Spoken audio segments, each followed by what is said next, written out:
My daughter-in-law called me a pathetic security guard at her wedding. I'm Sam Brooks. What Victoria didn't know was simple. For 30 years, I'd been preventing terrorist attacks for the CIA.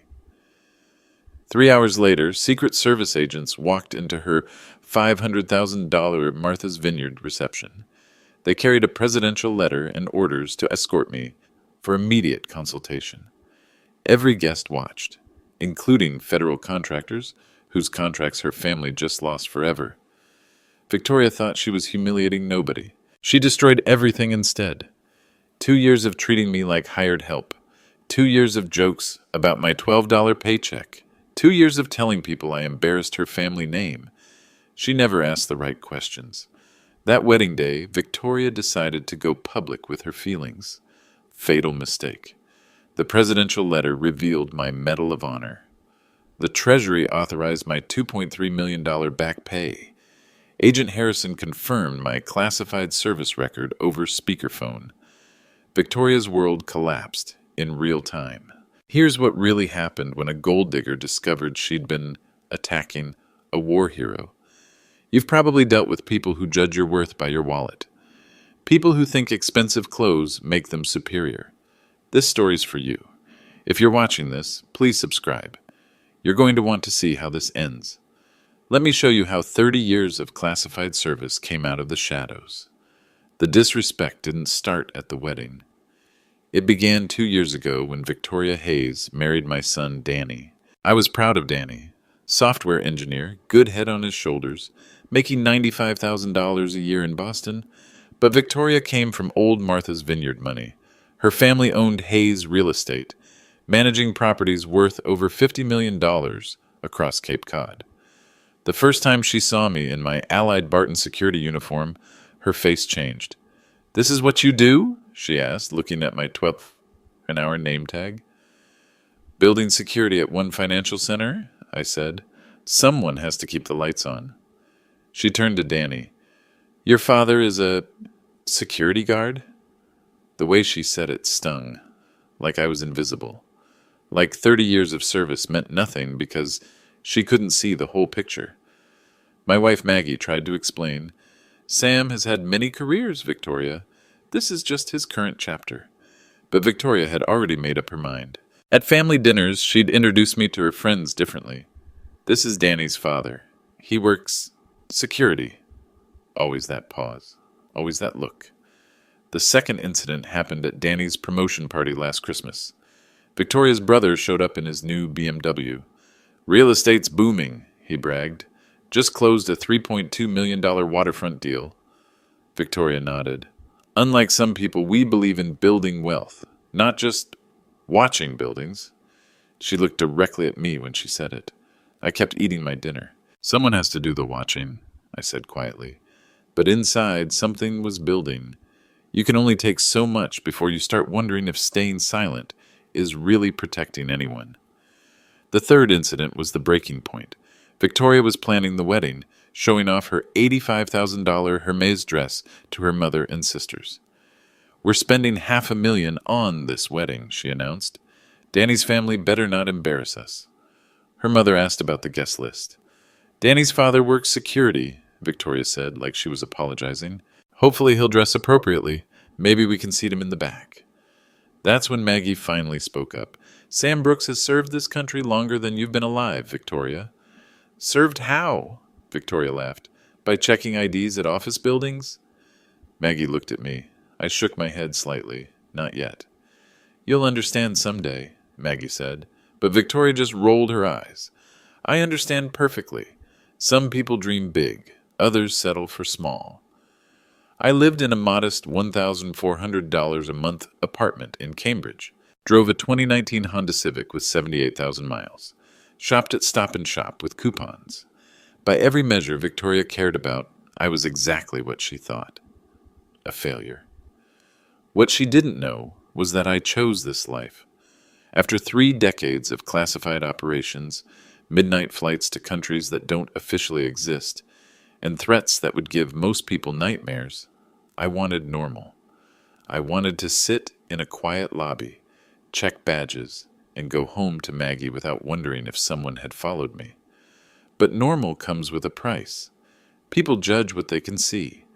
They don't ask questions about encrypted phones that ring at 3 a.m. They don't notice when you instinctively check exit routes in every room. They definitely don't recognize the significance of mail addressed from Washington, D.C. Victoria saw a 61-year-old man in a security uniform making $12 an hour. She had no idea she was looking at someone who'd received 3 Purple Hearts and prevented attacks that would have made 9/11 look like a warm-up. But that was about to change. Because on July 4th weekend, 2024, at the most expensive wedding Martha's Vineyard had seen all summer, my classified past and Victoria's public arrogance were about to collide, and 180 of New England's most powerful people were going to witness every second of it. The stakes weren't just about hurt feelings. This was tearing my family apart. Danny was caught in the middle, trying to keep peace between his wife and his father. I watched him lose weight, work longer hours, anything to avoid coming home to the tension. "Dad, maybe you could, I don't know, explain your background to Victoria?" he asked me one evening. "Son, some things are classified for good reasons. But she thinks you're—" He stopped himself. "A loser?" Danny's silence was answer enough. The financial pressure was real too. Victoria wanted a wedding that would impress her Martha's Vineyard circle. $500,000 wasn't just showing off. It was Victoria's way of proving the Hayes family hadn't made a mistake, letting their daughter marry a security guard's son. Danny was paying for 60% of it. His savings, gone. His stress level, through the roof. "We could have a smaller wedding," he suggested to Victoria once. "Absolutely not. My family has standards. We're not having some backyard barbecue because your father can't afford to contribute." The truth was, I could have written a check for the entire wedding without touching my real accounts. But those accounts were tied to my classified service record. Opening them meant opening questions I wasn't ready to answer. So I contributed what a $12 an hour security guard could afford, $2,400. Money that came from exactly where Victoria thought it came from. She made sure everyone knew. "Sam gave us his little contribution," she told her mother during wedding planning. "Every bit helps, I suppose." The real stakes went deeper than money. This was about identity, family, and what happens when someone you love chooses pride over truth. Maggie was furious. 30 years, Sam, 30 years you've kept quiet about everything. How long are you going to let her treat you like this? Until it threatens the family's stability. It's already threatening the family's stability. She was right. Danny had started avoiding family dinners. When he did show up, he looked exhausted, like he was fighting a war on 2 fronts. Victoria, meanwhile, was getting bolder. She started making comments in front of Danny's co-workers. "Sam works security at some office building downtown. It's honest work." Always that pause, always that tone that suggested honest work was the consolation prize for people who couldn't do better. But the real breaking point came 3 weeks before the wedding. Danny called me at 11 p.m. "Dad, Victoria's threatening to uninvite you." "What?" "She says you'll embarrass her family. She wants to seat you at a back table with the vendor staff." I felt something cold settle in my chest. "What did you tell her?" "I told her absolutely not. You're my father. You'll sit at the family table or I'll call off the wedding." That's when I realized the stakes had changed. This wasn't about my pride anymore. This was about my son's marriage, his future, his happiness. Victoria was using my perceived failure as leverage to control Danny. If she could make him ashamed of his father, she could control how he saw himself, his worth, his place in her world. I had 2 choices. Keep playing the humble security guard and watch my son's marriage turn into a power struggle, where I was the weapon. Or reveal enough truth to level the playing field. But there was a third option I hadn't considered. What if Victoria revealed her true character so publicly, so dramatically, that the choice was made for me? What if I just waited? The wedding was scheduled for July 4th weekend at Martha's Vineyard Yacht Club. 180 guests, including federal contractors, politicians, and 3 people who owed their lives to operations I'd led. Victoria had spent months planning the perfect stage to showcase her family's superiority. She had no idea she was about to perform on a stage where some audience members knew exactly who I really was. "Danny," I said finally, "tell Victoria I'll be there. Front table, family seating, and I'll be bringing a guest." "Who?" "Your mother deserves to see this." Because Maggie had kept my secrets for 30 years. She'd watched me come home with injuries I couldn't explain, take calls I couldn't discuss, and disappear for weeks at a time on assignments that officially never happened. She'd earned the right to watch Victoria learn what happens when you mistake quiet service for weakness. The wedding was 3 weeks away. Victoria was about to get the public showcase she'd always wanted. She just didn't know what kind of show it was going to be. 3 days before the wedding, Victoria's mask finally slipped completely. We were at the rehearsal dinner at the Martha's Vineyard Yacht Club.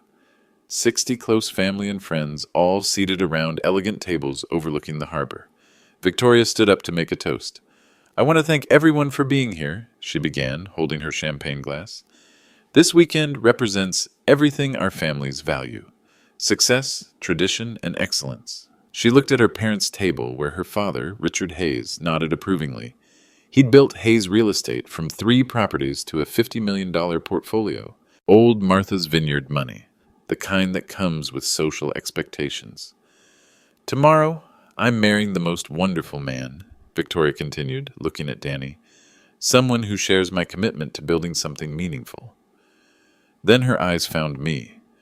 "We believe in surrounding ourselves with people who inspire us to reach higher. People who understand that success isn't an accident. It's a choice." The implication hung in the air like smoke. Victoria's mother, Patricia Hayes, leaned toward my wife. "What does Sam do again, Maggie?" "Security," Maggie said simply. "Oh," Patricia's tone shifted. "How dependable." But Victoria wasn't done. "Some people are content with simple lives," she said, still looking in my direction. "There's nothing wrong with that. Someone has to check the badges and watch the doors." A few guests laughed uncomfortably. Danny's face went red. "Victoria?" "What? I'm just saying everyone has their place. Some people dream big, others—" She shrugged. "Others do what they can." That's when I stood up. The room went quiet. Victoria looked surprised. She wasn't used to me responding publicly. "May I?" I asked, gesturing toward my water glass. Victoria couldn't say no without looking petty. "Of course." I lifted my glass. To understanding that service comes in many forms. Some people serve openly. Others serve quietly. Both matter. I took a sip and sat down. Victoria's confidence faltered slightly, but she recovered. "Exactly. Everyone contributes what they can." But something had shifted. I'd drawn a line, and she'd felt it. After dinner, she cornered Danny in the hallway. "Your father embarrassed me. He made a toast. He made a point. In front of my family." I was standing close enough to hear every word. "Victoria, he's my father. He's a security guard, Danny. My family built this community. They employ hundreds of people. They don't need lectures about service from someone who checks IDs." "That's enough." "Is it? Because tomorrow, in front of everyone who matters on this island, your father is going to sit at our family table. What do you think that says about us?" Danny looked exhausted. "It says we're family. It says you're not serious about your future." I stepped around the corner. Both of them froze. "Problem?" I asked quietly. Victoria's face flushed. "We were just discussing seating arrangements." "I heard." For a moment, nobody spoke. Victoria was calculating, trying to figure out if I'd heard enough to cause real trouble. "Sam," she said finally, "I hope you understand this wedding is very important to my family." "I understand completely." "Good. Because tomorrow there will be some very influential people here. Federal contractors, politicians, business leaders. First impressions matter." "They do." Victoria studied my face, looking for anger, hurt, anything she could use, but I kept my expression neutral. "I'm sure you'll represent the family appropriately," she said. "I always do." But as she walked away, I heard her whisper to Danny, "We'll discuss this later." The next morning, July 4th, 2024, I put on my best suit. Navy blue, nothing flashy.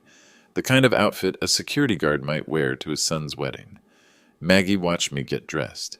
You're really going to let her humiliate you in front of 180 people? I'm going to let her show everyone who she really is. And if Danny gets hurt in the crossfire? I looked at my wife of 32 years. Danny's about to learn something very important about the woman he married. Better now than after kids are involved. Maggie nodded slowly. The encrypted phone's been buzzing all morning. I know. Agent Harrison? Among others. Sam, are you sure about this? I finished adjusting my tie. Victoria wants to make a public statement about family values and social status. She's about to get her wish. In front of everyone? In front of everyone. Because sometimes the only way to stop a bully is to let them push so far, so publicly, that everyone can see exactly who they are. Victoria wanted to put me in my place. She was about to learn what my place actually was.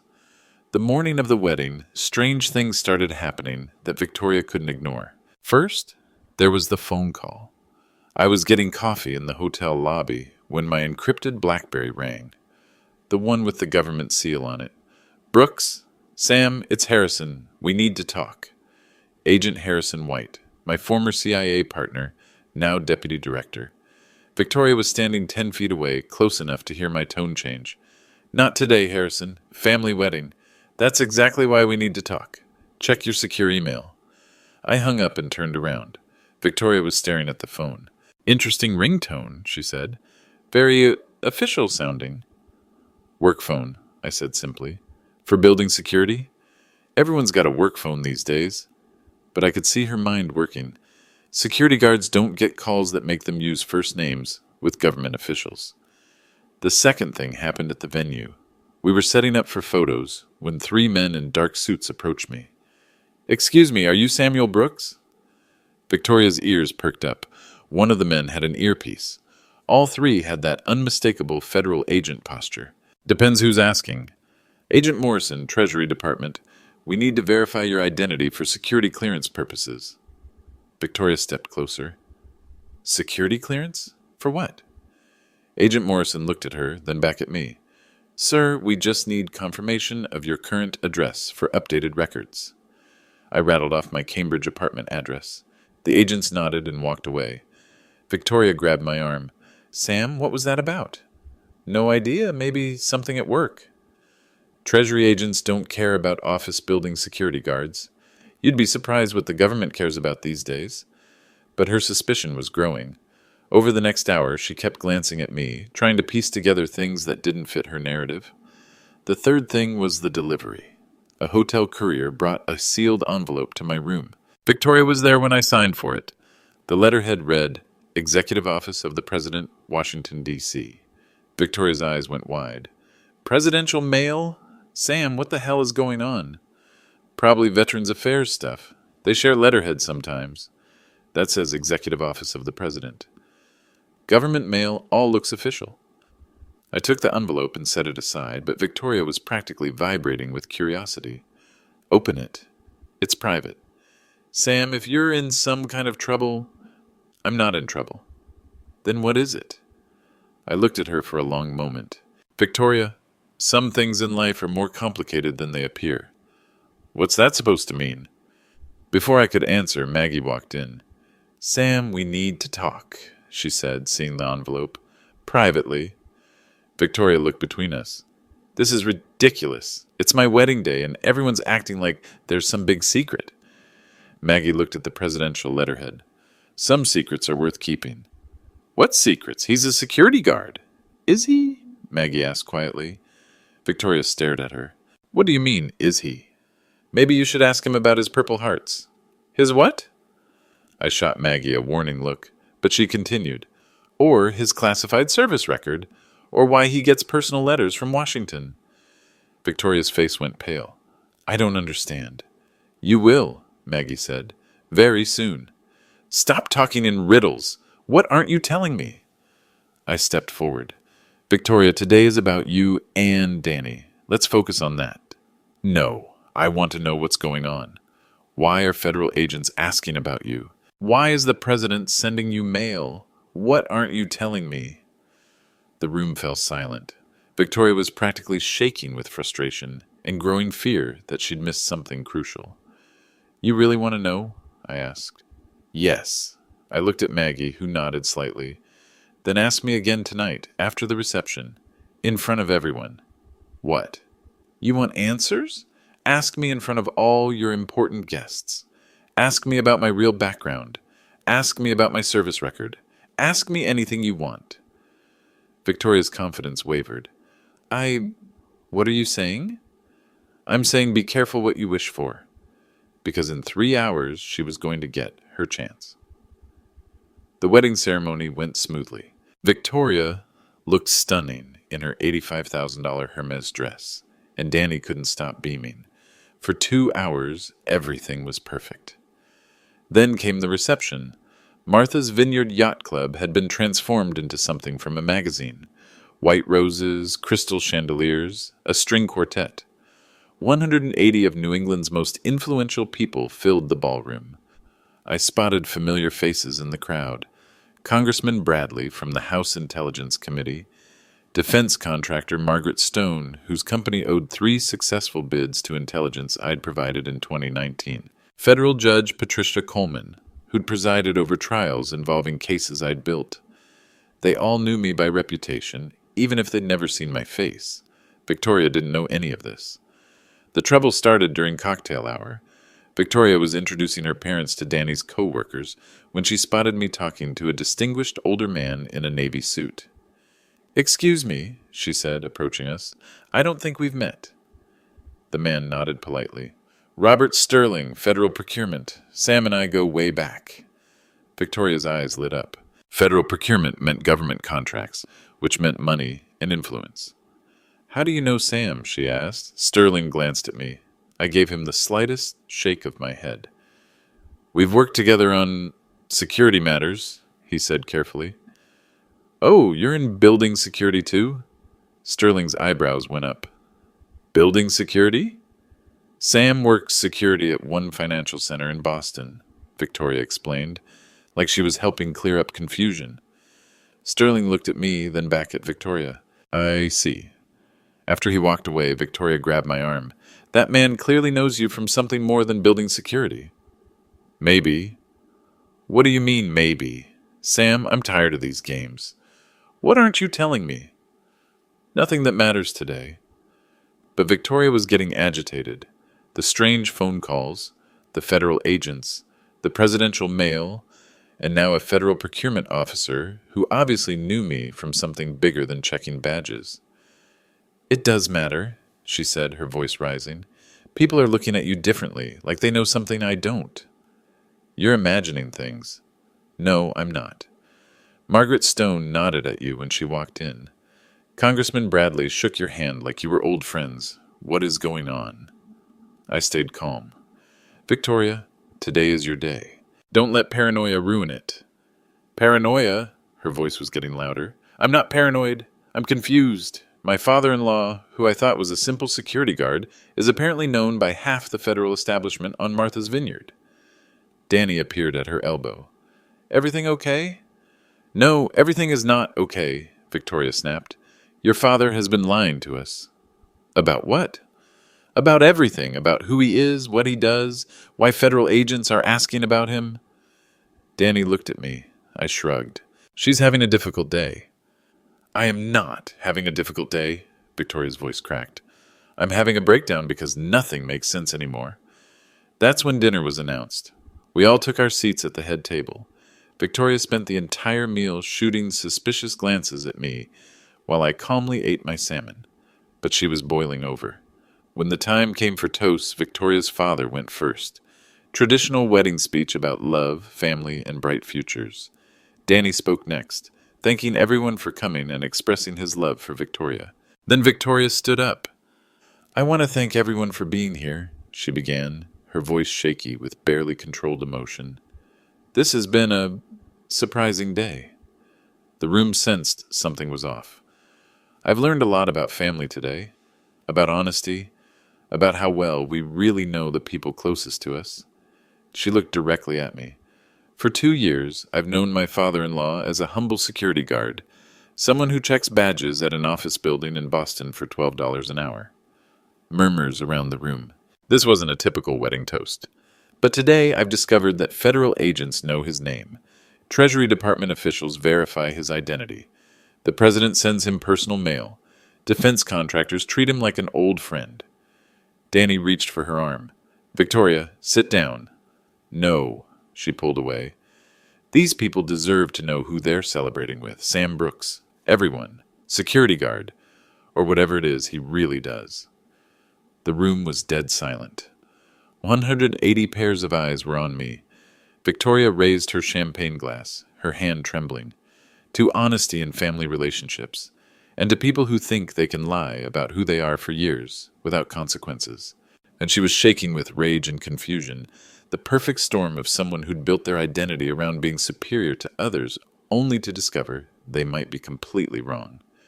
So here's my question, Sam, she said, her voice echoing in the silent ballroom. What exactly do you do?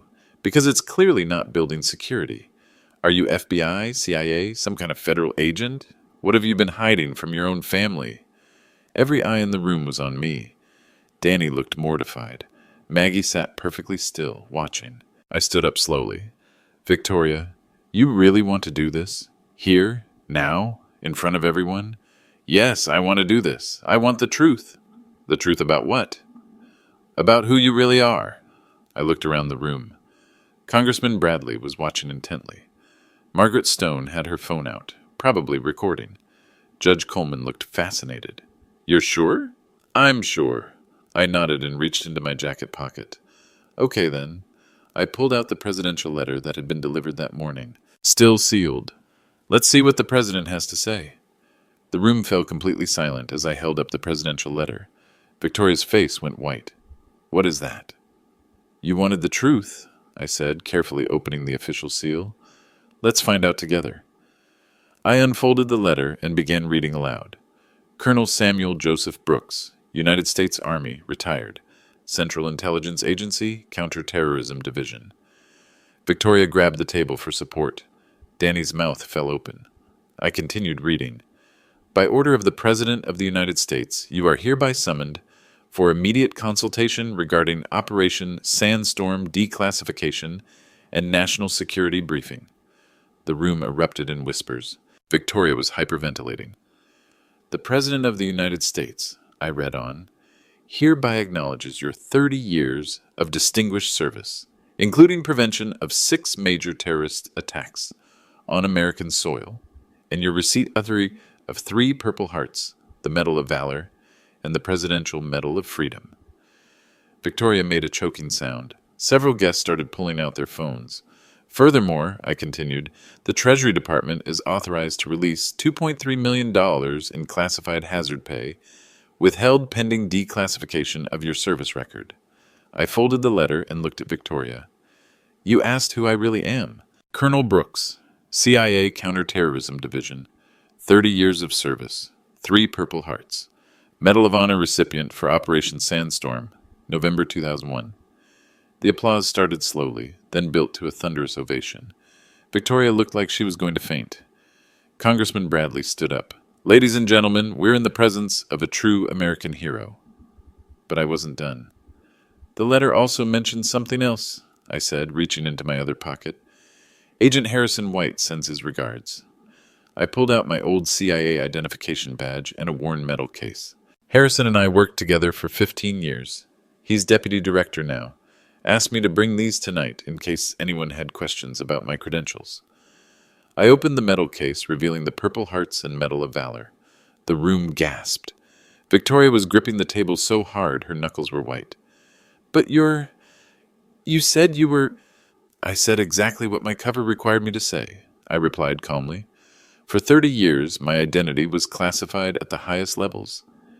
Even my family knew only what they needed to know for their safety. Danny stared at me. Dad, is this all real? It's real, son. Victoria finally found her voice. For 2 years, you let me think. I let you think what you wanted to think. I let you show everyone exactly who you are when you think you're safe to do it. That's when Margaret Stone approached our table. Colonel Brooks, my company owes its last 3 defense contracts to intelligence you provided. Thank you for your service. Judge Coleman was next. The terrorist trial I presided over in 2019, your investigation made those convictions possible. One by one, people Victoria had wanted to impress began sharing how they knew me. Not as Sam Brooks, building security guard, but as Colonel Brooks, CIA operative. Robert Sterling stepped forward. Colonel, the Pentagon Procurement Office has been trying to reach you for months. There's a consulting position with a 7-figure annual retainer. Victoria watched in horror as the same people who'd known her for years, federal contractors, politicians, business leaders, suddenly looked at me with profound respect. But you work security, she said weakly. You live in that apartment. You drive that old car. I chose that life, I said. After 30 years of classified operations, I wanted normal. I wanted simple. I wanted to sit in a quiet lobby and not wonder if someone was trying to kill me. But the money, you only gave us $20,400 for the wedding, because that's what a security guard could afford. I wasn't ready to explain where the rest came from. Agent Morrison from Treasury appeared at my side. Colonel Brooks, we have your back pay authorization, $2.3 million, as specified in the presidential order. He handed me an official Treasury check. Victoria saw the amount and made a sound like a wounded animal. Additionally, Agent Morrison continued, the Secret Service has been instructed to provide protective detail during your transition back to active consultation status. Victoria stared at him. Secret Service? Ma'am, Colonel Brooks prevented chemical weapons attacks that could have killed tens of thousands of Americans. There are still active threats against him. The full weight of what she'd done was finally hitting Victoria. She'd spent 2 years publicly humiliating someone who dedicated his life to protecting people like her. Wait, she whispered. This can't be real. I pulled out my encrypted phone and dialed a number. It rang once. Brooks. Harrison, it's Sam. I'm at my son's wedding. Victoria here has some questions about my service record. I put the phone on speaker. Agent Harrison White's voice filled the silent ballroom. Good evening, everyone. This is Deputy Director Harrison White, Central Intelligence Agency. I'm calling to confirm that Colonel Samuel Brooks is indeed one of America's most decorated intelligence officers. Victoria was gripping the table, swaying slightly. Colonel Brooks spent 30 years in deep cover operations, Harrison continued via speakerphone. His work prevented the 2001 chemical attack on New York subway systems, the 2008 biological weapons plot in Los Angeles, and 4 other major terrorist operations. The room was completely silent except for Victoria's rapid breathing. He received the Medal of Honor for Operation Sandstorm, where he led a 12-man team into Afghanistan to prevent a chemical weapons attack. Despite severe injuries, he completed the mission and extracted all team members alive. Harrison paused. Colonel Brooks had been living under light cover since retirement, working private security to maintain his operational instincts. Many of our finest operatives choose humble occupations after classified service. I ended the call and looked at Victoria. Any other questions about my background? She was crying now, her designer makeup running down her cheeks. I ruined everything. You revealed everything, I corrected. There's a difference. Because the truth was finally out. Not just about my service record, but about what kind of person Victoria really was when she thought she was safe to show it. And 180 of Martha's Vineyard's most influential people had witnessed every second of it. The applause erupted again. People were standing, giving me a sustained ovation. Victoria stood frozen, watching her entire worldview collapse in real time. The immediate aftermath was devastating for Victoria. Within minutes of the revelation, the social dynamics of the entire reception had shifted. People who'd barely acknowledged me before were now approaching with newfound respect. Colonel Brooks, said William Harrison, owner of Harrison Maritime Industries, I had no idea. My company has benefited from CIA intelligence for years. Thank you for your service. Victoria watched in stunned silence as her own social circle, people she'd grown up with, families she'd known for decades, suddenly treated me like visiting royalty. But the real consequences began when she tried to salvage the situation. Everyone, she announced, attempting to regain control of her own wedding reception. "I think there's been a misunderstanding about my appreciation for Sam's service." The room turned to look at her. Judge Coleman raised an eyebrow. "I've always respected Sam's contributions," Victoria continued, her voice shaking. "Perhaps I didn't express it properly earlier." Congressman Bradley, who'd heard her entire public tirade, stepped forward. "Ms. Hayes Brooks, we all heard your toast. You called a Medal of Honor recipient a liar and demanded he justify his service record at his son's wedding." Victoria's face went crimson. "I was just confused. I didn't understand." "You understood perfectly," said Margaret Stone. "You thought he was beneath your family's status. You made that very clear. But the social circle Victoria had spent years cultivating was now watching her try to backtrack from public statements they'd all witnessed. "I think," said Robert Sterling from Federal Procurement, "we've all learned something important about character tonight." Victoria looked around desperately for support, but found none. Even her own family members were looking uncomfortable. "Sam," she said, turning to me with tears streaming down her face, "please tell them I didn't mean—" I kept my voice calm and measured. "Victoria, everyone heard exactly what you meant. You spent 2 years treating me like hired help because you thought I was poor and powerless. When you discovered otherwise, you immediately tried to change your story. That's not true. You told 180 people I was lying about my identity. You demanded I justify my existence at your wedding reception. You called me pathetic and embarrassing." The room was dead silent. Victoria's wedding dress suddenly looked less like a symbol of celebration and more like a costume she couldn't escape. "But," I continued, "this isn't about punishment. It's about consequences." "What do you mean?" That's when my phone buzzed. I checked the message and looked up at Victoria's father, Richard Hayes. "Mr. Hayes," I said, "you might want to check your company email." Richard pulled out his phone. His face went white as he read. "What is it, Daddy?" Victoria asked.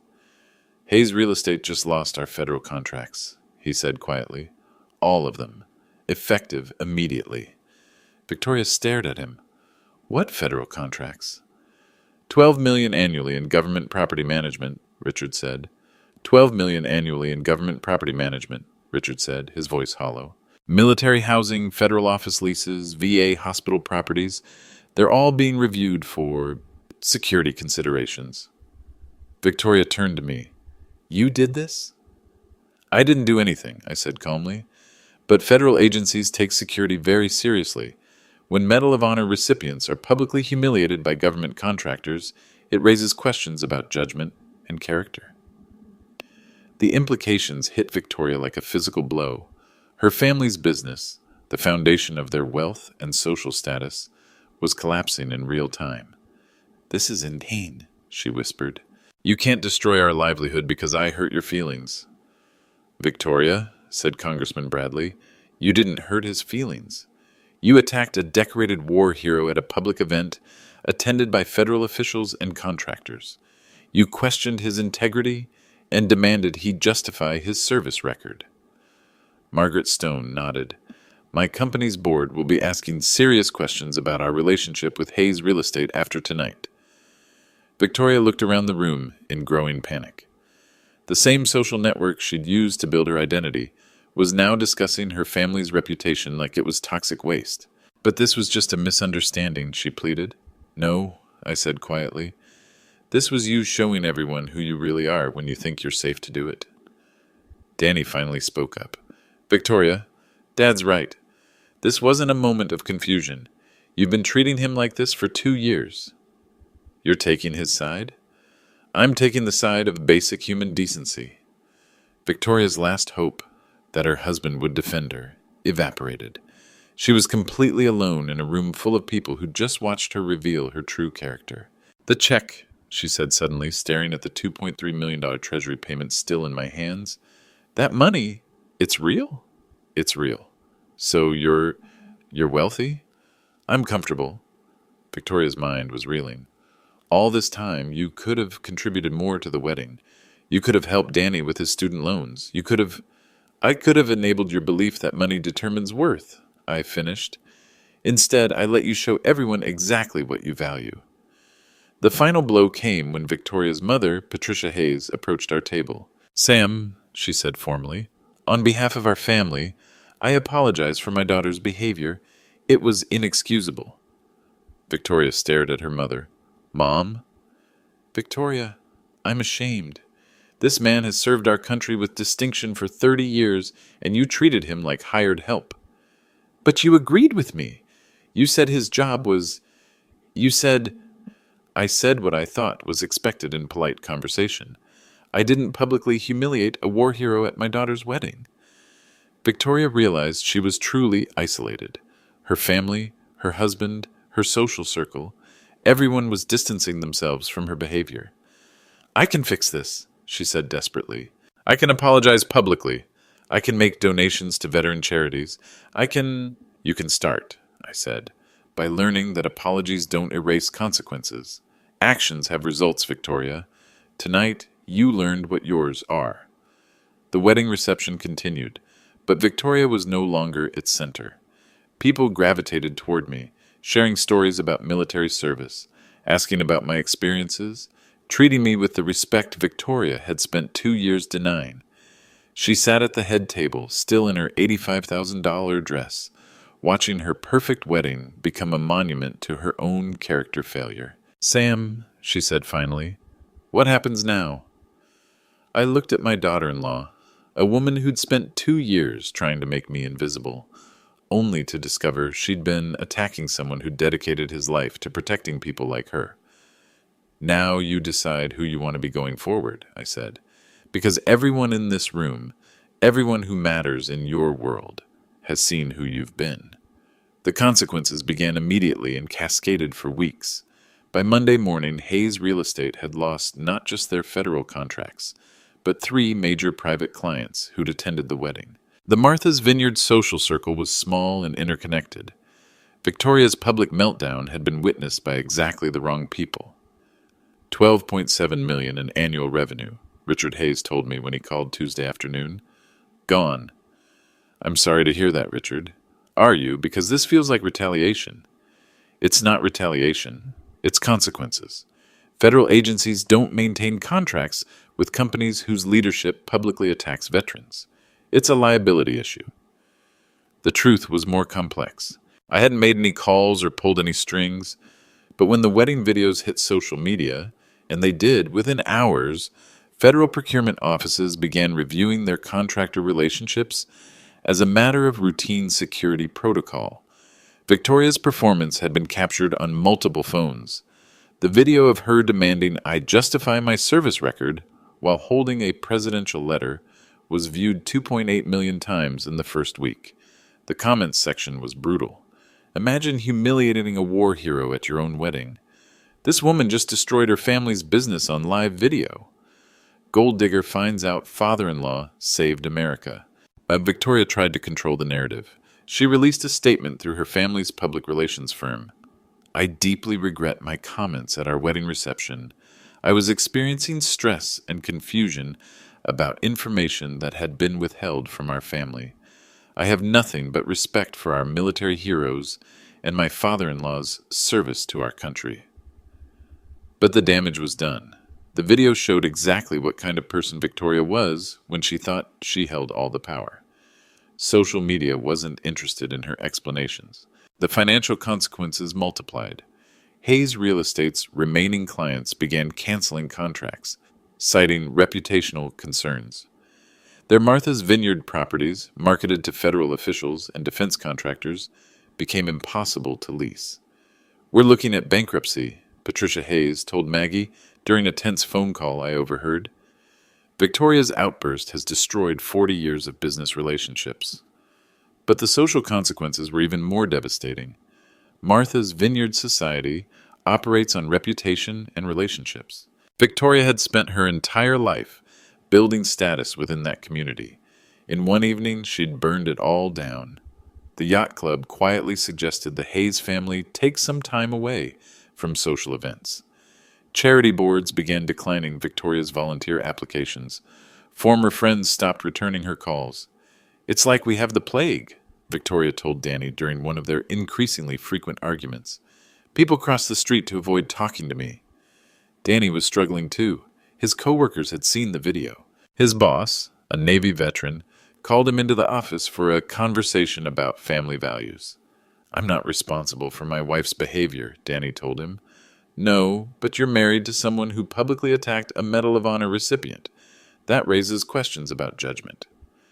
Danny came home that night looking exhausted. Victoria, we need to talk.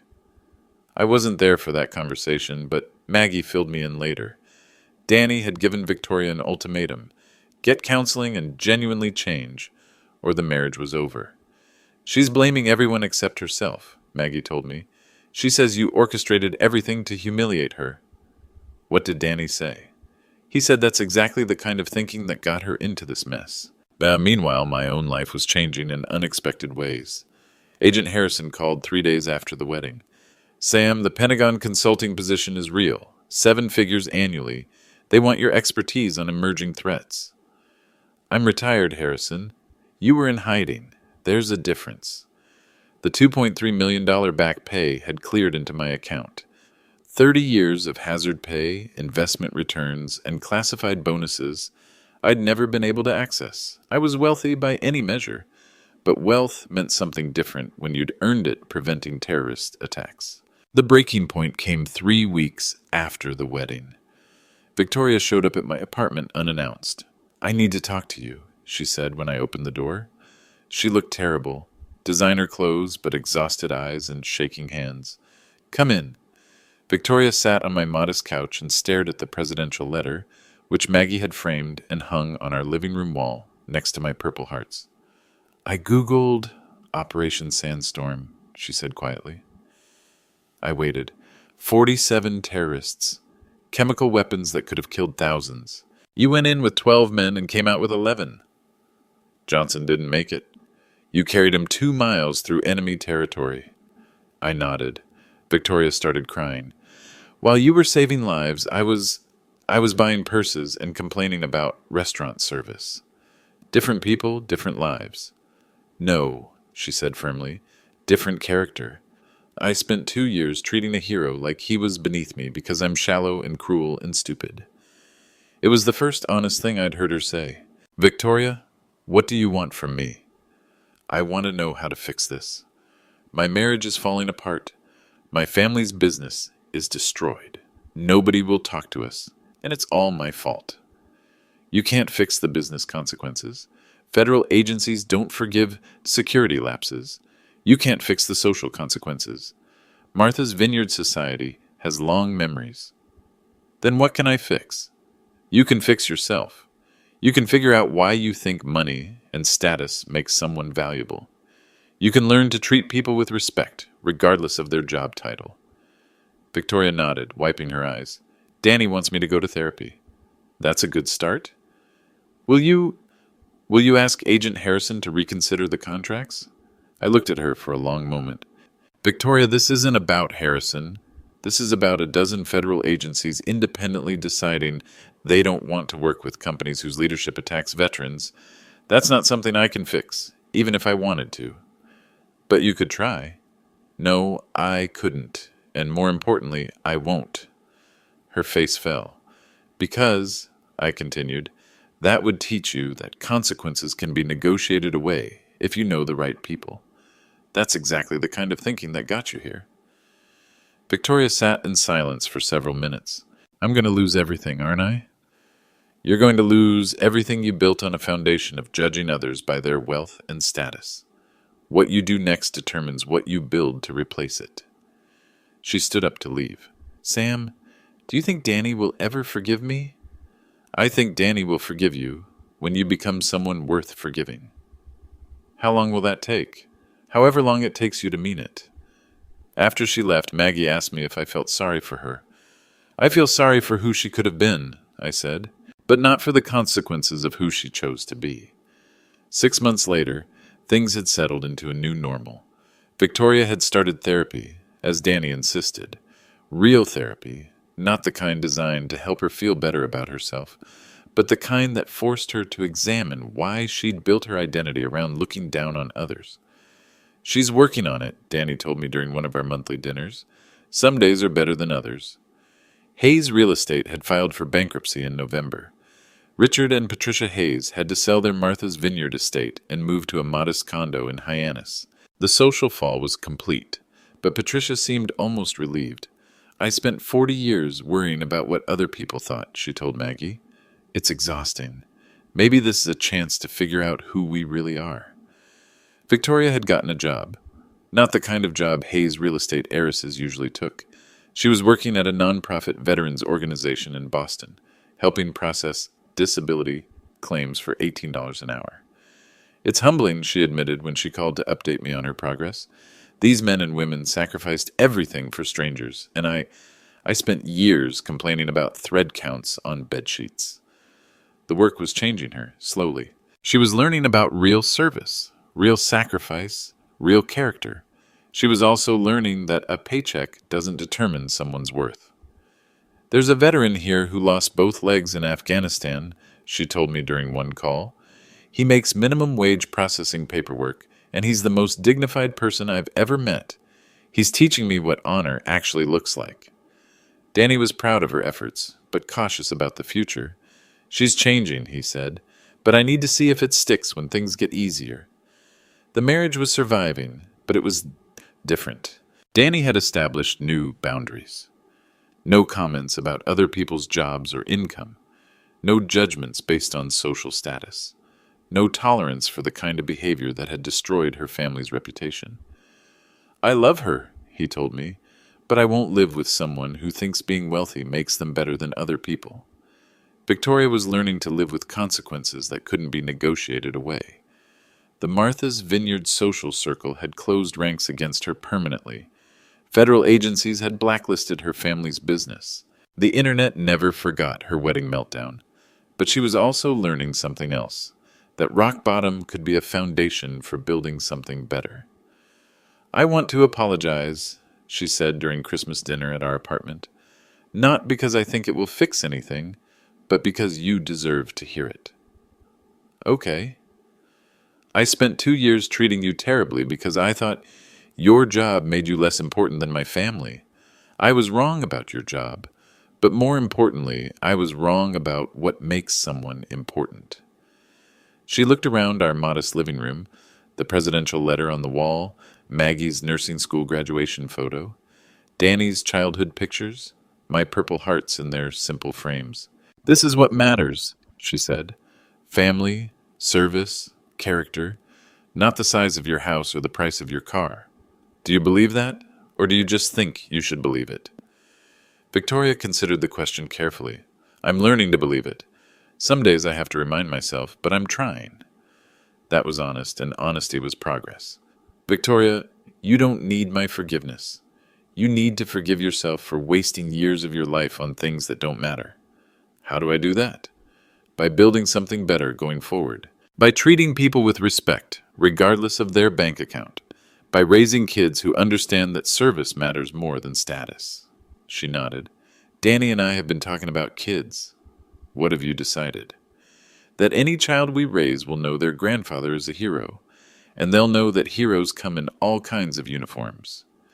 After dinner, as we cleaned dishes, Victoria asked me one final question. Sam, do you think people can really change? I thought about my own life. 30 years in the shadows, then 3 years choosing to be invisible in a different way. People make choices every day about who they want to be. I think people can choose to change, I said. The question is whether they want to badly enough to do the work. I want to. Then you will. As they left that night, Danny hugged me goodbye. Thanks, Dad. For everything. For what? For showing me what integrity looks like. For teaching Victoria what character means. For proving that quiet strength is stronger than loud wealth. After they drove away, Maggie and I sat on our couch, looking at the presidential letter on our wall. Any regrets? She asked. About which part? About staying quiet for so long. About letting her treat you that way. I thought about it. No regrets. She needed to show everyone who she really was. Now she has the chance to become someone better. And if she doesn't, then Danny knows what he's dealing with, and he can make informed decisions about his future. because sometimes the greatest gift you can give someone is the rope to either climb out of their hole or hang themselves with their own choices. Victoria was learning to climb. If you enjoyed this story, please subscribe and let me know in the comments where you're watching from. Have you ever had to set boundaries with family members who didn't respect your worth? Share your story below.